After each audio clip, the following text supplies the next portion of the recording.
मित्रों नमस्कार, मैं हूं बाराबंकी से प्रेम अवस्थी। आज सदर विधायक बाराबंकी धर्मराज यादव जी के साथ हूं मैं। इस समय हमारे ज़िले में मेंथा की टंकी बहुत फट रही है और हमारे ज़िले के 90% किसान मेंथा की फसल उगाते हैं। 1-1.5 लाख हेक्टेयर में हमारे यहाँ मेंथा की फसल लगी है। इस समय मेंथा पेराई चल रही है। तो सुरक्षित टंकी की बात हो रही है कि मानक विहीन टंकी पर पेराई करते हैं किसान। सुरक्षित टंकी होनी चाहिए। डीएम साहब ने कल 2 फर्मों का नाम बताया कि वो सुरक्षित टंकी है, लेकिन कृषि यंत्र के रूप में सरकार इसको नहीं मान रही है, इसलिए किसान महंगी टंकी खरीदने लायक नहीं है।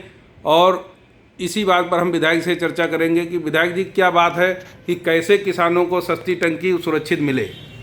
सबसे बड़ी बात है कि सरकार का हमेशा एक एजेंडा रहा है और हमेशा सरकार ये कहती है हम किसान की आय दुगनी करेंगे, और ये सही भी है कि किसान की आय दुगनी करने के लिए उनके साथ कुछ ना कुछ सहयोग करना चाहिए सरकार को, और धरातल पे करना चाहिए। जैसे बाराबंकी में मेंथा का बहुत बड़ा रोजगार हमारे किसानों के हाथ में है।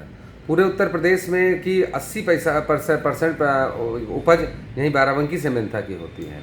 बड़ा अच्छा टैक्स भी मिलता है, सरकार का भी लाभ होता है। और उसमें ये सही है कि अगर हम किसानों की आय बढ़ाना चाहें तो मानक विहीन टंकियों से गरीब किसान पेराई तो करते हैं। जिलाधिकारी महोदय के साथ वार्ता हुई, बैठक हुई, उसमें भी तय हुआ था कि हम इनको कुछ फर्मों के अनुसार जो मानक गुणवत्ता परक टंकियां हैं उसमें उसके लिए सुझाव देंगे और इनको प्रेरित करेंगे। लेकिन गरीब किसान 1.5 लाख 1.25 लाख की टंकी खरीदने अपने आप को अक्षम पाता है।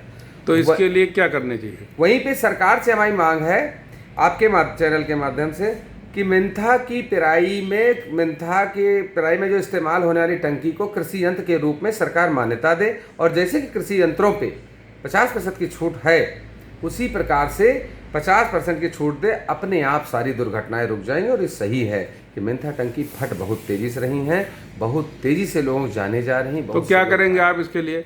हम इसके लिए आपके माध्यम से बताना भी चाहेंगे कि हम इसके लिए माननीय मुख्यमंत्री जी तक पत्र लिखेंगे, शासन में पत्र लिखेंगे और मांग करेंगे कि मेंथा की में पेराई में वो कौन से डीएम साहब ने कौन से फर्मों का नाम बताया? डीएम साहब ने बताया विश्वकर्मा इंजीनियरिंग, और डीएम साहब ने कहा स्वराज फैब्रिकेटर से अगर टंकियाँ ली जाएँ तो शायद दुर्घटनाएँ कम हो जाएंगी। तो हम यही मांग करेंगे माननीय मुख्यमंत्री जी से कि इसमें कृषि यंत्र के रूप में इसको मान्यता दी जाए, और इसमें जितना छूट अन्य कृषि यंत्रों पे है इसमें भी दी जाए, ताकि किसानों तो जब छूट हो जाएगी तो 70-75 हज़ार किसान खरीद लेंगे। बिल्कुल, मेरा तो यही मानना है कि 70-75 हज़ार का टंकी हो जाएगी तो किसान इसको खरीदेगा और उसकी जान बचेगी। धन्यवाद। बहुत बहुत धन्यवाद।